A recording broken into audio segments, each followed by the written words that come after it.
Cette vidéo a pour objectif de faire le point des connaissances sur les réflexes archaïques au regard de la science. Elle fait suite à un avis du Conseil national professionnel des psychomotriciens. Alors chaque fois je dirais CNPP pour aller plus vite. Cet avis, il était sur les formations basées sur l'intégration des réflexes archaïques.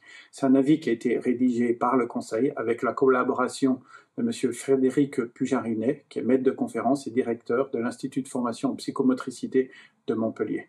Alors déjà, avant de parler du fond de la vie, du fond des connaissances que l'on a aujourd'hui entre science et réflexes archaïques, notons que Conseil national plus maître de conférence, eh bien, on a tous les attributs de la légitimité institutionnelle et académique. Je vais pourtant montrer combien ce texte, cet avis dont je vais parler, est une mascarade à la fois sur le fond et sur la forme. Mais je ne veux pas me limiter à cela et bien mettre l'accent sur les connaissances actuelles relatives aux réflexes archaïques et leurs effets sur les sphères cognitives, motrices et émotionnelles. Voilà, je m'appelle Cyril Jeanne, je suis chercheur en sciences du mouvement, créateur du laboratoire Volodalen, dans lequel on est 6 comme moi à être des chercheurs, tous diplômés, tous à pratiquer au quotidien. Je suis désolé de commencer par cet argument d'autorité, mais il importe aussi d'expliquer d'où l'on parle, en particulier quand mon intervention va faire l'objet de propos qu'on peut considérer quasiment comme diffamants et qui se référeraient à la science. Ceci étant dit, allons à l'essentiel. Alors, tout d'abord, de quoi on parle? Eh bien, on va parler des réflexes archaïques, qui sont des mouvements automatiques involontaires, programmés dans le tronc cérébral, qui apparaissent in utero à la naissance, et qui sont supposés s'inhiber, s'intégrer, c'est-à-dire disparaître, naturellement au cours des premiers mois ou des premières années de la vie, à mesure que leur cortex cérébral prend le relais. Alors, quel est l'objet de la controverse? L'objet de la controverse, il n'est pas l'existence de ces réflexes archaïques, ils ne sont pas remis en cause. Ces réflexes archaïques, ils sont connus, ils sont testés par tous les professionnels de la santé lors de la prime visite médicale de l'enfant. La controverse, elle ne repose pas sur l'existence, elle repose sur l'intérêt d'inhiber ces réflexes dans le cas où ils soient persistants. Il est en effet habituellement assumé que les réflexes s'inhibent spontanément, complètement à la fin des premières années de vie. Et pourtant, on a de nombreuses études qui montrent qu'un certain pourcentage de la population, 30 à 90% de la population selon les études, eh bien, chez ce pourcentage de la population, des réflexes persisteraient parfois jusqu'à l'âge adulte. Alors, est-ce que c'est un problème? Là, vous avez deux clans pour être un peu caricatural qui se dégagent. Il y a le clan des oui qui disent ça pourrait être un problème, l'existence, ils ne disent pas c'est un problème, ils disent ça pourrait être un problème, l'existence continue de ces réflexes archaïques, et le camp des non qui disent non, il n'y a aucun problème lié à la persistance de ces réflexes. Alors celui des oui, il affirme que justement la persistance des réflexes, ça peut entraver le développement moteur, cognitif, émotionnel, autant d'effets qui peuvent s'avérer fort embêtants et que l'on retrouve dans les troubles de la coordination, des troubles de l'attention avec ou sans hyperactivité, TDA, TDAH, les troubles du spectre autistique, les dyslexies et les dyspraxies. Le clan des non, lui, il dénie tout effet des réflexes persistants sur les troubles que je viens de citer. On comprend bien, compte tenu de l'introduction que je viens de faire sur l'avis du CNPP, que l'avis du CNPP, ça va dans ce second sens. Vous pouvez le lire joint à cette vidéo. Qu'est-ce qu'il affirme, cet avis? Il affirme que les réflexes et leur intégration, c'est de la daube, pour une simple raison, qui est que la persistance des réflexes archaïques n'aurait aucun effet sur la santé des personnes. En conséquence, je cite l'avis, les professionnels de la psychomotricité devraient se détourner des organismes de formation comme l'IMP, intégration motrice primordiale. Alors d'autres sont cités dans l'avis, mais en ce qui me concerne, je représente l'IMP puisque Volodalen collabore depuis de nombreuses années avec l'IMP et son créateur Paul Landon. Donc ces organismes de formation qui, eux, prétendent, comme l'IMP, que l'intégration des réflexes archaïques est une technique qui peut agrandir judicieusement la palette des outils dont disposent les pros de la santé et puis les pros de l'apprentissage et du sport pour améliorer la santé et les performances de leurs patients ou de leurs sportifs. Donc il y a comme cette opposition entre l'avis de ce conseil et puis des organismes de formation, dont celui que je représente en vous parlant ici. Mais passons maintenant aux reproches argumentés. Et vous allez voir que dans ce papier, dans cet avis, les arguments apportés frisent le ridicule. Je passe bien entendu sur les faits historiques qui sont évoqués, qui sont un tissu de mensonges et une méconnaissance qui confine au ridicule. Paul Landon a, de son côté, fait une vidéo dédiée à ces aspects historiques pour établir les faits. Allons directement à l'argument numéro 1 qui est présenté, à savoir le pourcentage de gens qui n'ont pas de soucis dans leur vie et qui ont des réflexes archaïques non intégrés. Donc le CNPP ramène certaines études qui montrent que le pourcentage de personnes exemptes de pathologie qui présentent au moins un réflexe archaïque non intégré atteint 60 et même 90% de la population générale. Pour ce dernier chiffre de 90%, les auteurs nomment une étude de 2023 menée par l'auteur numéro 1, il s'appelle Léon Bravo. C'est une équipe espagnole qui travaille là-dessus depuis plusieurs années. Je continue de lire l'avis. Face à ce constat, il est aisé de comprendre que si les réflexes archaïques non intégrés étaient la cause de différents troubles ou de maladies, il faudrait revoir le concept même de santé. Cette affirmation que je viens de vous donner, elle pose un gros problème sur le fond et sur la forme du raisonnement. Passons déjà sur la forme. Pour montrer son inconsistance à cette formulation, essayons de la reformuler, ce raisonnement, et appliquons-le par exemple aux bactéries. Je le fais en mode ironique, j'en suis désolé. Étant donné que 100% des individus exempts de pathologie hébergent des bactéries dans leur corps, il est aisé de comprendre que si les bactéries étaient la cause de différents troubles ou maladies, il faudrait revoir le concept même de santé. Vous voyez, j'ai juste changé mot à mot réflexe archaïque par bactérie. Et vous comprenez combien c'est absurde de raisonner comme ça. Comment dire une énormité en laissant penser, il est aisé de comprendre, qu'est-ce qui est aisé de comprendre? Qu'on formule une vérité profonde. Le raisonnement est absurde. Nous vous proposons, à vous qui regardez cette vidéo, de vous essayer au même raisonnement avec un paramètre de votre choix lié à un organisme vivant. Allez, par exemple, le simple fait de manger. Puisque chaque individu qui va bien mange, on comprend bien que manger ne peut être la cause de troubles ou de maladies. Est-ce qu'il faut en dire plus? Faut-il réexpliquer la relation dose-effet, les relations stimulation-réponse au CNPP, à son conseiller scientifique? Faut-il expliquer les équilibres systémiques qui prévalent dans un corps humain? Faut-il réexpliquer ce que c'est que l'homéostasie?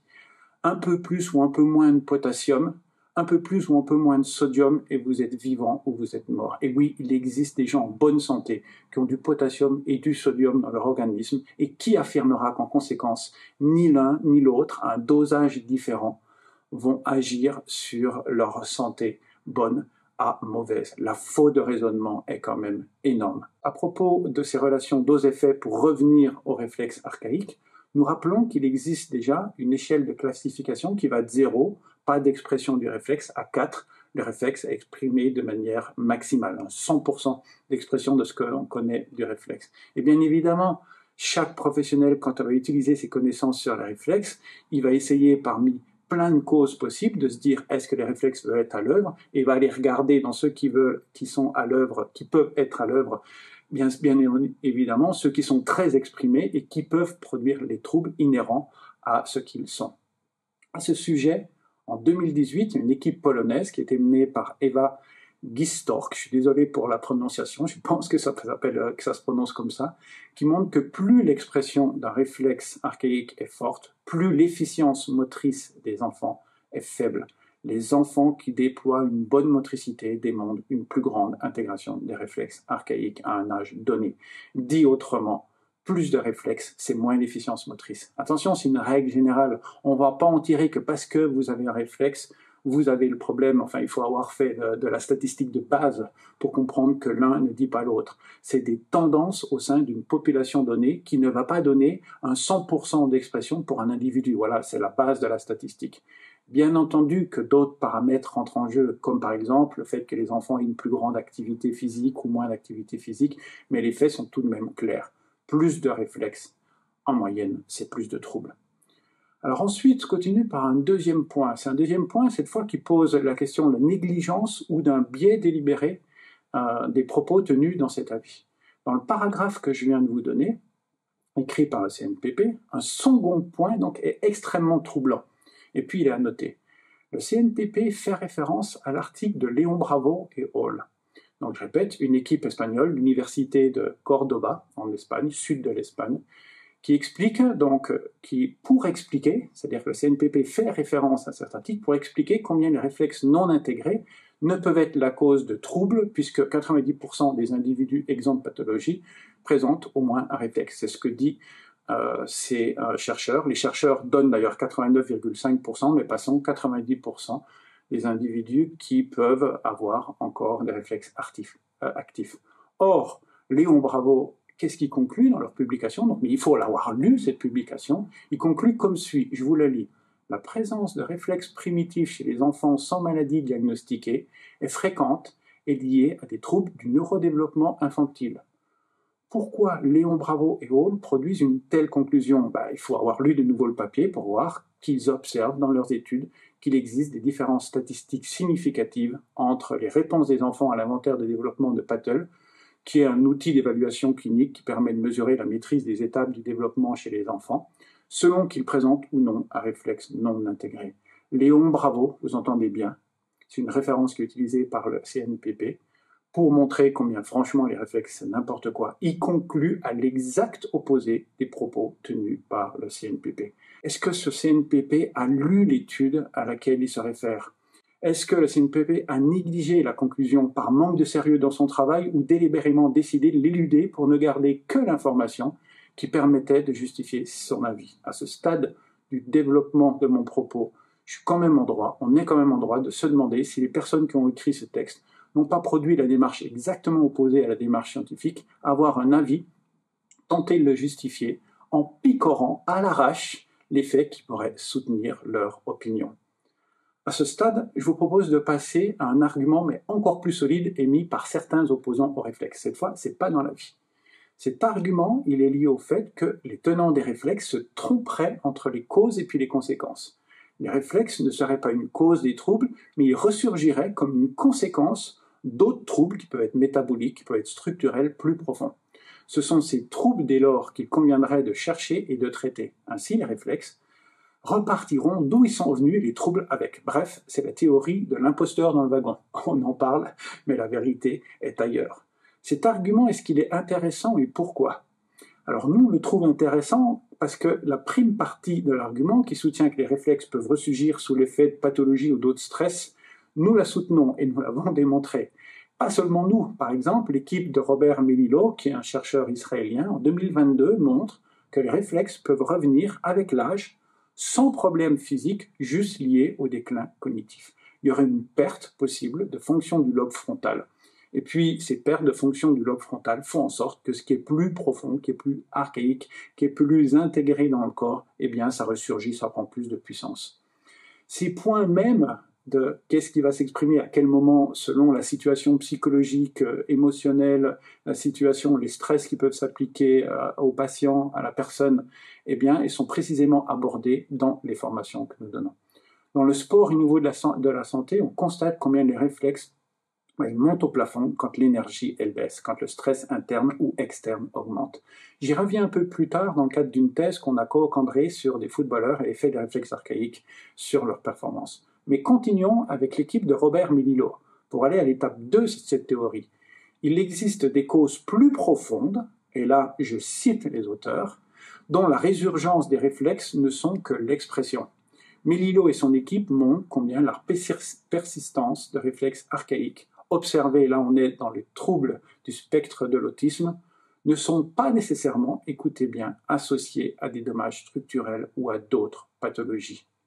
Dit autrement, ces auteurs disent que les réflexes peuvent bien être la cause ou une partie des causes des troubles liés à l'autisme. Est-ce à dire que les réflexes donc pourraient être à la manœuvre d'un ensemble de troubles de développement? On peut le penser, mais il faut aussi pouvoir le montrer. Une bonne manière de le savoir, c'est de mener des études longitudinales avec un groupe de contrôle. Des équipes, s'y sont attelées. En 2017, une équipe suédoise qui est menée par Matt Niklasson, qui va s'adresser aux enfants dyspraxis. Alors, il a, lui, deux groupes. Il a un groupe de 199 enfants, de 8,8 ans en moyenne. Et puis, il a aussi, c'est une étude avec groupe témoin de 99 enfants qui sont sans trouble de la coordination. Donc, le groupe contrôle va suivre une thérapie pendant 3 ans sensorimotrice avec de nombreuses techniques qui sont utilisées, comme les stimulations tactiles ou auditives, mais aussi des exercices spécifiquement dédiés aux réflexes archaïques persistants. Qu'est-ce qu'il observe, ce chercheur? Il observe qu'après 36 mois, le groupe intervention, donc le groupe d'enfants qui étaient avec des troubles de la coordination, après intervention, le groupe avait récupéré le retard sur le groupe contrôle. Cela se faisait conjointement, écoutez bien, à une chute drastique de l'expression des réflexes archaïques chez ces enfants. Dans cette étude, une batterie de tests pré-post montre donc qu'un groupe d'enfants dyspraxiques a pu rattraper des enfants en bonne santé avec une bonne coordination suite à la réalisation de techniques sensorimotrices. Là encore, plusieurs techniques ont été utilisées, dont des mouvements dédiés à l'intégration de réflexes archaïques non intégrés au départ. Les réflexes archaïques, c'est là que je veux venir progressivement, c'est une corde de plus à l'arc de tous les professionnels de la santé, dont les psychomotriciennes, psychomotriciens. Les auteurs concluent que des thérapies sensorimotrices qui utilisent l'intégration des réflexes améliorent les troubles de la coordination des enfants et permettent de rattraper en 3 ans les groupes qui disposent d'une bonne coordination. Les réflexes sont donc bien cette corde supplémentaire à l'arc déjà doté de nombreuses cordes des pros de la santé, de l'apprentissage et du sport. Il existe plusieurs études qui vont dans ce sens, à la fois le sens que les réflexes non intégrés peuvent aller de pair avec des troubles qui peuvent être diminués quand on intervient sur ces réflexes pour faire en sorte qu'ils soient moins exprimés. Par exemple, en 2021, vous avez une équipe coréenne qui montre que des exercices d'intégration des réflexes peuvent améliorer l'attention, la concentration, la posture, l'équilibre chez les enfants qui ont des troubles du développement nerveux.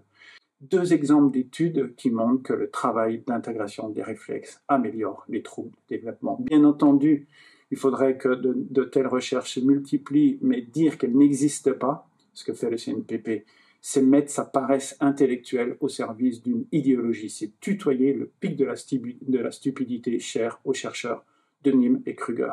Au total, il existe plus de 100 articles scientifiques dédiés aux réflexes archaïques. Leurs effets, les tests qui sont utilisés, le champ d'expression des troubles qui sont induits, le champ de la santé, du sport, des troubles du développement, de l'apprentissage qui sont en lien, eh bien, sont évoqués dans ces plus de 100 études scientifiques. On aimerait qu'il y en ait plus, mais quand même, il y en a. Reprenons les mots de ces chercheurs polonais, Kiestor. De plus en plus de recherches fondées sur les données probantes suggèrent un lien entre la persistance des réflexes archaïques et les retards neurodéveloppementaux chez les enfants d'âge scolaire tels que les troubles d'apprentissage, les troubles du spectre autistique, les troubles du traitement sensoriel et la dyslexie. Voilà la vérité, les faits que nous avons en main, pour peu qu'on soit suffisamment professionnel pour aller les chercher. Outre les articles scientifiques, il existe également des thèses, notamment la thèse de Julie Bastière, qui est une thèse que nous avons co-encadrée dans le monde du sport. C'est une étude qui a été menée en aveugle par Julie pendant 3 ans dans un club de foot, c'est une académie professionnelle de foot. Qu'est-ce qu'elle a montré, Julie? Elle a montré que plus les footballeurs avaient des réflexes archaïques non intégrés, plus ils étaient blessés, avec quand même un doublement du temps nécessaire pour revenir sur le terrain après blessure. Plus ils avaient de réflexes non intégrés, plus ils faisaient de fautes techniques et de fautes tactiques. Fait intéressant pour la tactique, plus le stress, c'est-à-dire la pression, le pressing de l'adversaire lié à la position sur le terrain était élevé, plus la différence se creusait entre les footballeurs qui avaient et ceux qui n'avaient pas de réflexes archaïques non intégrés. Plus de réflexes dans cette thèse, c'est plus de blessures, moins de technique et moins de tactique. Notons que cette thèse elle a été menée dans les règles de l'art, puisque la technique était évaluée par les entraîneurs, la tactique par les analystes vidéo, les blessures par le staff médical, sans que personne, à l'exception de Julie, ne sache quel joueur avait ou non des réflexes archaïques encore actifs. Voilà pour une revue, bien sûr, non exhaustive des connaissances à disposition. Elles sont là. Il suffit de se baisser pour les ramasser, en tenir toute la substance, bref, de travailler plutôt que raconter des fadaises pour justifier des avis personnels en les faisant passer pour étayés et scientifiques. Ce que l'on pourrait appeler un certain degré d'honnêteté et de compétence. J'aimerais à présent visiter quelques effets induits de cet avis du CNPP, quelques effets qu'on a relevés sur les réactions des personnes sur les réseaux. C'est toujours intéressant de voir les réactions des gens face à une connaissance qui est apportée ou un avis qui est apporté et qui fait croire à la connaissance. Alors bien évidemment, comme d'habitude, il y a les contents que le CNPP essaie d'enfoncer, d'expliquer que le réflexe archaïque c'est de la dope. Par exemple, on a Arthur qui dit, je le cite, « Merci de communiquer sur ce sujet et ces méthodes très gênantes qui pullulent, vous voyez, ça pullule, partout, soins, sport. Une réponse enfin claire, responsable, que nous allons pouvoir diffuser. » Arthur, être responsable, Est-ce être de ton avis? Si tu le diffuses, tu diffuses des mensonges. Renseigne-toi avant, car il nous semble irresponsable de diffuser des mensonges quand on se veut responsable. Deuxième, Charlène. Charlène, le message est clair, net et précis. Biographie en appui. Oui, Charlène, clair, net, précis et faux. De quelle biographie parles-tu? Tu es à présent un peu plus informé si tu as vu cette vidéo des connaissances actuelles sur les réflexes archaïques. Lucie, ensuite, merci à vous pour cette prise de position et la mise en lumière d'études qui mettent au jour un postulat de base faux qui engendre une prise de pouvoir sur les parents et ensuite leurs enfants. Lucie ajoute qu'il est clair qu'il y a une filiation entre les personnes qui parlent des réflexes et les professionnels manipulateurs. Ah ben voilà, quand vous voulez tuer votre chien, vous l'accusez d'avoir la gale. Passons. Stéphane, merci beaucoup de votre intervention. Entre posturologie, réflexe archaïque, brain gym et autres approches obsolètes, ça fait du bien de vous lire. Stéphane, la connaissance n'a pas pour objectif de te faire du bien. Et en l'occurrence, c'est pas à la connaissance que tu te réfères, mais à une pitrerie intellectuelle. Alors, bien évidemment, il y a le camp des « on est content », les réflexes, c'est tout pourri, et puis il y a les gens des « pas contents ». Alors, ce sont des centaines de messages que nous avons reçus suite à cet avis du CNPP, des professionnels, des parents, des scientifiques qui sont offusqués des propos du CNPP. Citons, à l'emporter, Sidonie et puis Michel. Bonjour, merci pour ces éclaircissements. J'ai cependant une question. Quelle médiation rentrant dans nos champs de compétences a une efficacité scientifiquement prouvée? Plein d'autres professionnels sont venus en disant moi je vois que ça fonctionne dans mon cabinet. Alors on sait qu'un point de vue scientifique c'est pas suffisant de dire ça, mais quand même la connaissance clinique elle a un avis. Quand on dit evidence-based practice, on oublie souvent que c'est un tiers de connaissances scientifiques, c'est un tiers de techniques que le professionnel aime à réaliser, avec lequel il se sent bien, et ensuite c'est un tiers qui va à la réponse du patient à ces techniques qui sont appliquées. C'est pas seulement lire deux papiers et encore les lire au travers. Mais passons. Voilà. On voit à travers ce message de Sidonie et puis de Michel que la plupart des professionnels de la motricité se remettent en cause, cherchent à progresser, ont une position assez claire sur ce qu'ils savent pas, sur leur position vis-à-vis de la science. On voit qu'ils confrontent leurs données cliniques avec les résultats de la recherche. C'est exactement ce que nous observons, nous, sur le terrain. La très grande majorité des psychomotriciennes, psychomotriciens apprennent tout au long de leur vie, cherchent, creusent, font tout ce qu'ils peuvent pour améliorer les troubles de leurs patients. Mais on observe aussi à travers ces réponses que le plus souvent, comme leur position est encore éloignée, ce ne sont pas des scientifiques, eh bien, le plus souvent, les psychomotriciens et psychomotriciennes ont cru aux propos avancés par le CNPP. On vous le répète, ces propos sont faux, mensongers, non travaillés. C'est un avis émis par des personnes qui n'ont pas fait le travail, qui font passer leurs croyances pour de la science. C'est un travail malpropre. Dans un langage non châtié, on dit un travail de sagouin. Un travail qui pourtant se termine par des conseils de messieurs, de mesdames, la vertu. C'est quoi ces conseils, la vertu? Je vous lis l'avis. Suivre ces formations dont le contenu n'est pas fondé scientifiquement pose donc des problèmes concernant la sécurité des soins, la déontologie, plus globalement pour le respect de l'obligation de formation qui incombe aux psychomotriciens. Et s'appuyer sur la science pour faire l'exact inverse de ce qu'elle est, chers messieurs et mesdames de CNPP, chers conseillers scientifiques, à savoir décider en premier ce que je pense et veux démontrer pour ensuite se servir des publications en ce sens, alors même qu'elles disent l'exact inverse de ce que l'on veut montrer, comment ça s'appelle? Comment ça s'appelle, cher monsieur Frédéric Pujarinet?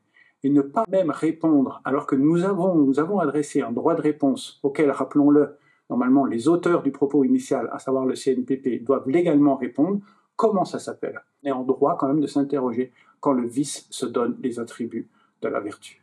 J'aimerais conclure. Le CNPP est venu donner un avis sur un domaine que très clairement, les personnes derrière cet avis ne connaissent pas. Faire ainsi, c'est, je l'ai déjà dit, je le répète, sur la coupe de Denim Kroger, c'est ce qui est appelé le pic de la stupidité. Ce texte rédigé par le CNPP avec la collaboration d'un maître de conférence est un pic de stupidité comme on en voit de temps en temps. Le fond de connaissances sur le domaine, je ne me permettrai pas d'attraquer bien évidemment les d'autres domaines que je ne connaissais pas, il est ridicule. Je me tiens d'ailleurs avec mes équipes à disposition pour aller à l'étape suivante, confronter les connaissances, si toutefois le CNPP et ses conseillers scientifiques veulent poursuivre leur intrépide cavalcade. Je conclus.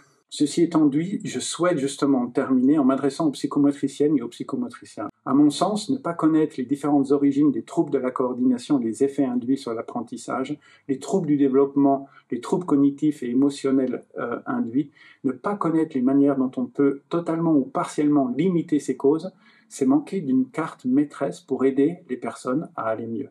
L'intégration des réflexes archaïques, telle que proposée par l'IMP, c'est une carte de plus qui s'ajoute aux différentes cartes et techniques que vous utilisez par ailleurs.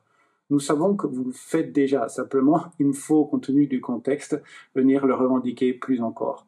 L'intégration des réflexes archaïques, en tout cas celle dispensée par l'IMP, n'a jamais eu pour ambition de remplacer d'autres techniques ou d'expliquer qu'elle se suffit à elle-même. Elle n'a aucune prétention à l'omnipotence, c'est même l'exact inverse que nous revendiquons, la collaboration des compétences dans un esprit de pluridisciplinarité.